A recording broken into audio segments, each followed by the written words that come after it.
안녕하세요. 경지도사를 연구하는 경지도사입니다. 이번 시간에는 통계 분석 21번째 시간 공분산 분석에 대해서 살펴보겠습니다. 이 공분산 분석은 그동안 문제가 두 번인가 출제가 됐어요. 일단 그 기출문제 살펴보기 전에 이 기출문제가 또 이학식의 SPSS 매뉴얼 여기 나와 있는 요 문제하고 사실상 똑같은 문제가 기출문제로 출제가 됐습니다. 예, 때문에 여기 이학식의 SPSS 매뉴얼에는 어떤 문제가 이제 공분산 분석 사례로 나와 있는지 그거 먼저 살펴보도록 하겠습니다. 세 가지 광고 대안. 자, 이 광고가 1번 광고, 2번 광고, 3번 광고. 자, 이렇게 세 가지 광고가 있어요. 요 세 가지 광고 대안이 제품 태도에 미치는 영향을 조사하는 거죠. 이 제품 태도, 즉 광고에 따라서 제품 태도를 어떻게 형성할 것이냐, 요거를 이제 분석을 하는 이 과정인데, 자, 그런데 연구자가 판단했을 때 소비자가 가지고 있는 사전 태도가 제품 태도에 영향을 미칠 것으로 판단해서 사전 태도를 공별량으로 투입해서 공분산 분석을 실시한다. 예, 그래서 이렇게 사전 태도를 통제한 상태에서 순수하게 광고가 제품 태도에 어떻게 영향을 미쳤는지를 분석을 하겠다. 이게 공분산 분석입니다.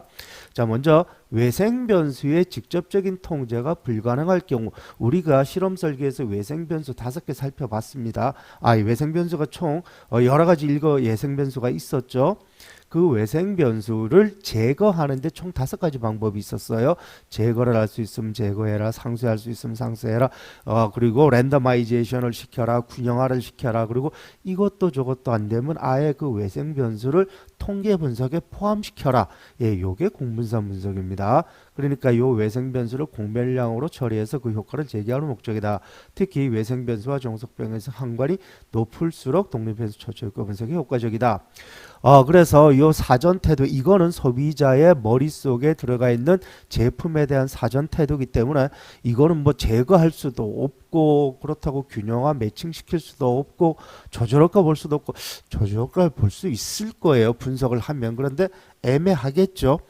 그래서 이거를 아예 공별량으로 이렇게 처리를 하겠다, 이 얘기입니다. 참고로 여기서는 지금 공분산 분석도 분산 분석입니다. 그러니까 독립변수는 명목척도여야 돼요. 그리고 종속 변수하고 공별량으로 처리되는 여기 사전태도 요거는 둘 다 매트릭 변수로 측정이 돼야 된다. 그리고 이제 이렇게 조건을 갖춘 상태에서 연구 문제는 사전 태도가 통제가 된 경우 세 가지 광고 대안에 따른 제품 태도의 차이가 있느냐 없느냐, 즉 여기서 나오는 요 사전 태도를 통제를 한 상태에서 순수하게 요 세 가지 광고 대안이 제품 태도에 어떤 영향을 미치느냐를 분석을 하는 겁니다. 따라서 가설은 사전 태도가 통제가 된 경우 세 가지 광고 대안에 따른 제품 태도의 차이는 없다, 있다. 이렇게 가설을 설정한 다음에 연구를 진행을 하면 됩니다. 자, 그러면 요 결과를 가지고 살펴보도록 하겠습니다. 먼저 여기 데이터는 이런 식으로 입력을 하는 거예요. 똑같이 집어넣게 되죠. 그리고 이제 SPSS 돌려서 분석은 이런 식으로 넣으면 됩니다. 참고로 요거 어떻게 넣느냐는 굳이 알 필요가 없을 거예요. 우리는 요 결과를 보고 해석만 하면 됩니다. 제가 작년까지만 해도 직접 여기 그 SPSS를 돌려가지고 단추를 눌러가지고 그 결과가 나오는 그 과정을 요 유튜브 영상으로 만들어가지고 올렸거든요. 그런데 그게 SPSS라고 하는 그 패키지의 그 사용법이지 않습니까? 그런데 이 통계 패키지가 SPSS만 있는 거는 아닙니다. 뭐 다른 여러 가지 통계 패키지가 있기 때문에 우리가 그 SPSS를 어떻게 돌리느냐, 그거는 굳이 알 필요가 없을 것 같아요. 그래서 이 결과만 보면 될 거다라고 생각이 들어서 이 결과만 가지고 해석을 하도록 하겠습니다. 먼저 그 레벨의 등분산 검정, 여기 보면 유효확률이 0.354로 나왔죠. 0.354이기 때문에 H재료는 분산이 동질하다라고 하는 H재료를 채택을 하게 됩니다. 즉 분산 분석에서 가장 엄격한 가정인 등분산의 가정을 충족을 한다, 그 얘기예요. 자, 이렇게 충족을 해야 그 다음에 연구 결과가 의미가 있어집니다. 이게 충족이 안 되면은요, 이 등분산의 가정을 충족하지 못하게 되기 때문에 그럼 그 연구 결과 자체가 의미가 없습니다. 그러니까 요 레벨의 등분산의 검정을 꼭 먼저 실행을 하고 그 다음에 이제 연구 결과가 이렇게 나왔어요. 보시면 사전 태도에 대한 결과가 나왔죠. 사전 태도의 결과가 유효확률이 0.000입니다. 반면에 광고에 대한 결과는 0.998이에요. 따라서 이 사전 태도는 귀무가설을 기각할 수 있지만 광고는 귀무가설을 기각을 하지 못합니다. 즉 광고는요 알파값은 0.05인데 p밸류가 0.998이에요. 그래서 H0를 기각을 못합니다. 따라서 광고 대안에 따른 제품 태도의 차이는 없다. 예, 이렇게 결론을 내려요. 즉 따라서 여기 지금 이 제품 태도의 차이는 이 사전 태도에 의해서 결정이 되는 거지 광고 때문에 결정되는 게 아니다. 예, 이렇게 결론을 내릴 수가 있습니다. 요게 지금 이학식의 SPSS 매뉴얼에 나와 있는 그 사례예요. 자, 그러면 우리가 2000 몇 년도입니까? 예, 2016년도에 출제됐던 기출 문제가 어떻게 출제됐는지 보겠습니다. 친환경 제품을 생산하고 있는 주식회사 친환경은 친환경 제품 디자인을 세 가지 유형으로 개발을 했다. 친환경 제품의 디자인을 1, 2, 3 이렇게 세 가지 형태의 디자인으로 개발을 하고 요 디자인이 이 친환경 제품에 대한 태도에 어떻게 영향을 미치는지를 알고 싶어 한다. 그런데 소비자가 기존에 가지고 있는 친환경 의식이 이 제품 태도에 영향을 미칠 것으로 예측을 한다. 따라서 이 친환경 의식을 요거를 공별량으로 통제를 한 상태에서 순수하게 디자인이 제품 태도에 어떻게 영향을 미치는지를 분석하고 싶다. 자, 보시면 여기 숫자 자체가요. 여기 지금 위에 보면 여기 아까 이학식 매뉴얼에는 여기 광고였죠. 그리고 사전 태도, 제품 태도 이렇게 됐는데 지금은 여기 디자인입니다. 그리고 친환경 의식, 제품 태도 이렇게 됐어요. 이 숫자 가만히 보세요. 이 숫자 가만히 보시면은 155, 134, 133 이렇게 돼 있죠. 아까 봤던 그 155, 134, 133 예, 이학식 매뉴얼에 들어가 있는 그 숫자하고 똑같습니다.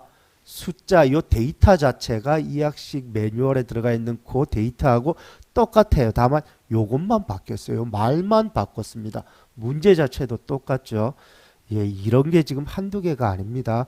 그래서 제가 이학식의 SPSS 매뉴얼은 무슨 일이 있어라도 꼭 그 책을 빌리든 뭐 아니면 구매를 하든 간에 꼭 보시라. 이거 30점짜리입니다. 자, 그러면 먼저 문제가 어떤 식으로 나왔느냐? 친환경 제품 디자인이 친환경 제품에 대한 소비자의 태도에 영향을 미치는 영향 분석에서 친환경 의식 변수 요게 가지는 이거 외생 변수죠. 예, 이거는 그 연구자가 이 제거하거나 상쇄할 수도 없는 이런 외생 변수입니다. 그 외생 변수라는 거를 적어 주시면 되고 그다음에 이거를 분석하기 위한 분석 방법을 제시해라. 그 이유에 대해서 논하시 아까 봤던 거 그대로입니다. 외생 변수를 제거할 수도 통제할 수도 없을 경우에는 아예 그 외생 변수를 공별량으로 포함시켜서 공분산 분석을 하면 된다 그 얘기예요. 그리고 이제 표 2의 결과를 표 2는 다음 장에 나옵니다. 그 표 2의 결과를 가지고 해석을 해라 그랬습니다. 그러면 요거에 대한 답변이 먼저 친환경 변수가 가지고 있는 의미는 무엇이냐? 예, 친환경 제품 디자인이 친환경 제품 태도에 어떤 영향을 미칠 것이냐? 요거는 친환경 의식 변수가 가지고 있는 의미는 예, 외생 변수다 이 얘기입니다. 그리고 분석 방법은 공분산 분석이에요. 예, 그 이유는 아까 설명드렸고요. 자, 그러면 분석 결과가 이렇게 나왔어요. 자, 그러면 친환경 의식과 친환경 제품 디자인, 요 의식하고 디자인을 봤는데 의식은 유효확률이 000이에요. 이 디자인은 0.998이에요. 요 결과도요 똑같습니다. 그 SPSS 이학식 SPSS 그 결과랑 똑같습니다. 따라서 이 제품 태도는 요 친환경 의식 때문에 제품 태도가 형성되는 거지 디자인 때문에 제품 태도가 형성되는 것은 아니다. 예, 그게 결론이에요. 아까 봤던 그 결론하고 동일한 결론입니다. 자, 보셨죠? 예, SPSS 이학식의 SPSS 매뉴얼에 있는 내용하고 사실상 완전히 똑같은 문제입니다. 그 문제가 2016년도에 출제가 됐습니다. 자, 그리고 또 한번 문제가 더 출제가 된 게 2019년도에 또 출제가 됐어요. 보시면 B게임사에서 최근 출시한 모바일 게임에 대해서 TV 광고 모델을 결정하기 위해서 일반인, 전문가, 인기 연예인 즉 3명의 광고 모델 대안별로 구매 의도에 미치는 영향을 분석한다. 자, 그런데 그 분석 과정에서 연령이 구매 의도에 영향을 미칠 수 있는 외생 변수로 알려져 있다. 자, 이제 감 잡으셨죠? 광고 모델, 요 광고 모델이 3가지 광고 모델이 있습니다. 그리고 이 광고 모델이 구매 의도에 어떤 영향을 미치느냐를 분석하는데 요 연령대가 구매 의도에 영향을 미치는 외생 변수로 알려져 있다. 자, 그러면 이거 어떻게 분석해야 되느냐? 그거 물어보는 거예요. 자, 그러면 외생 변수의 개념이 무엇이냐? 예, 독립 변수 이외의 종속 변수에 영향을 미치는 외부의 혼란 변수. 외부의 혼란 변수 이게 외생 변수입니다. 그러니까 외생 변수라 그래도 되고요. 예, 혼란 변수라 그래도 됩니다. 그리고 이제 독립 변수인 광고 모델 이외의 연령이라는 제3의 변수가 종속 변수인 구매부에 영향을 미친다. 그리고 이제 이와 같은 경우 가장 적절한 외생변수 통제 방법. 자, 외생변수를 통제하는 방법은 이렇게 크게 5가지가 있습니다. 랜덤, 제거, 상세, 매칭, 공분산 분석 이 3가지가 있는데 지금 이거 같은 경우는 랜덤화도 어렵고 다 어렵다라고 봐서 요 연령대 자체를 아예 공별량으로 포함시킨다. 예, 그래서 분석을 하게 되는데 가설은 다음과 같이 설정을 한다. 그래서 연령대가 일정할 경우 즉 총저가 됐을 경우에 제품 대비의 차이는 없다 있다. 자, 그리고 이 분석 결과 광고 모델의 F값은 낮게 나오고 연령의 F값이 높게 나온다면 구매 의도는 광고 모델에 의한 것이 아니라 연령대에 의한 것이라고 해석할 수 있다. 예, 지금 살펴본 아까 앞전에 살펴본 2가지 문제랑 똑같은 문제입니다. 자, 이렇게 해서 지금 공분산 분석과 관련된 내용 이 학식의 SPSS 매뉴얼에 들어가 있는 그 문제 하고요. 그 다음에 기출됐던 문제 2016년 그리고 2019년도에 기출됐던 그 문제 2가지를 살펴봤습니다. 예, 이렇게 해서 공분산 분석 다 살펴봤고요. 참고로 공분산 분석은 변형 모델이라는 게 있을 수가 없기 때문에 지금까지 살펴봤던 그 내용만 자세하게 다시 복습을 하신다면 설령 다시 출제가 된다고 해도요. 그 패턴 그대로 출제가 되기 때문에 그 앞서 살펴봤던 그 연습 문제만 꾸준하게 잘 연습을 해 두시면 되지 않을까라고 생각이 됩니다. 예, 그리고 이제 다음 시간에는 또 이제 분산 분석의 마지막 시간이죠. 다별량 분산 분석에 대해서 마지막으로 살펴보도록 하겠습니다. 시청해 주셔서 감사합니다.